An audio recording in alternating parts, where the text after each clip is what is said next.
Identifying a star in the sky can be hard. You know when someone tells you, look at that star, not that one very bright, the one just next to it, a bit up, a bit more down. Today we cover the professional way to say a bit up, a bit down, the horizontal coordinate system. This is Boring Astronomy, and I am Alessandro, your astronomer next door.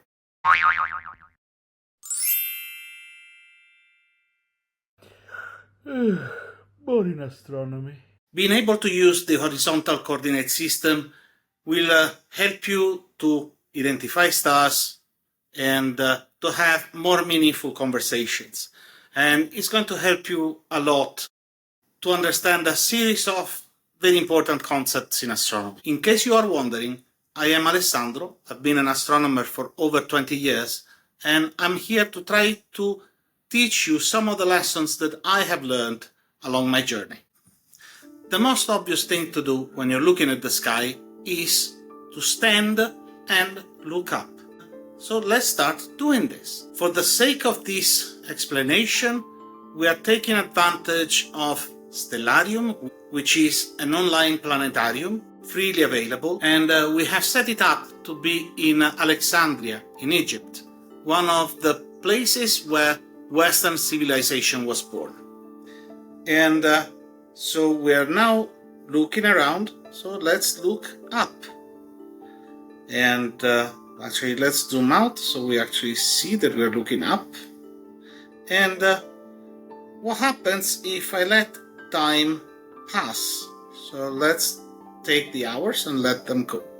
So you can see that the sun appears, climbs up in the sky, then comes down, and you will notice that the sun appears always from the same direction, and also the stars appear always from the same direction.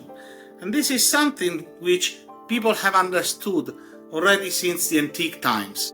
So this concept of things rise from a direction and set in another direction was something very, very clear to everyone. So the direction from which things rise is called east. The direction where things set is called west. And if we stand with east at our right and west at our left, what is in front of us, we call it north. What is on our back, we call it south.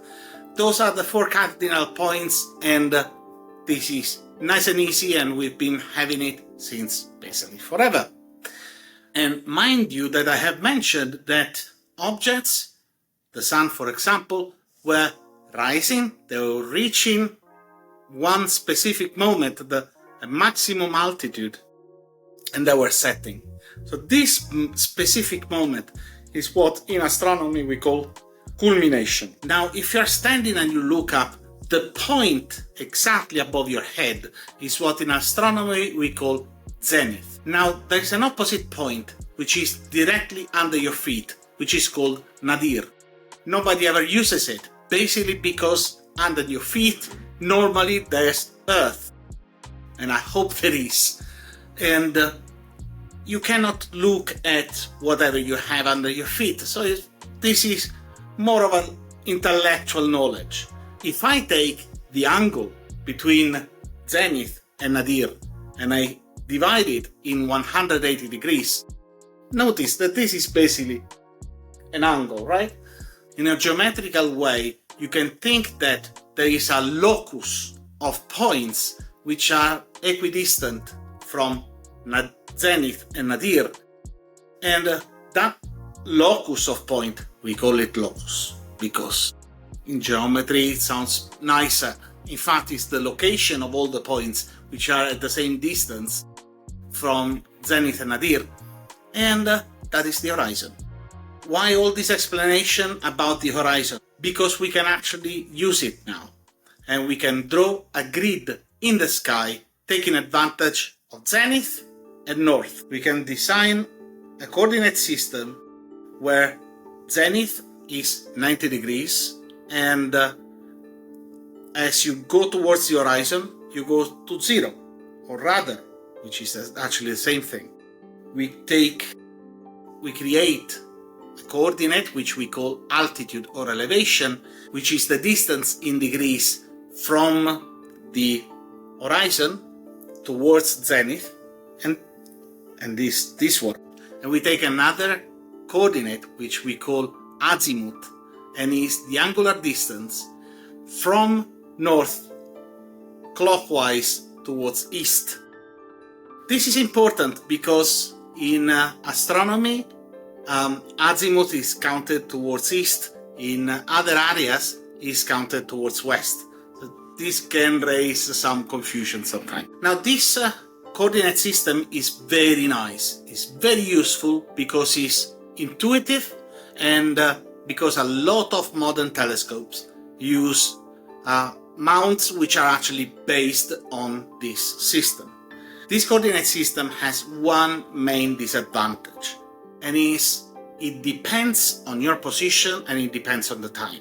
So if you give someone the coordinates in alt and az, altitude and azimuth, of a star, you also have to define where the coordinates are valid for and at what time.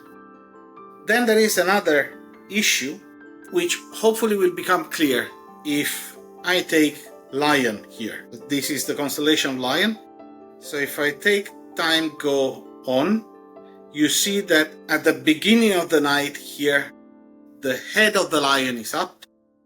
At the end of the night, the head of the Lion is down in alt-azimuthal coordinates. This is what we refer to as field rotation, and this is one of the major problems once you have a telescope which uses an alt-azimuthal mount. But this is something for another episode. In future videos, we're going to cover other coordinate systems. I hope for the moment this one was useful and clear enough. If something is not clear, obviously ask away in the comments.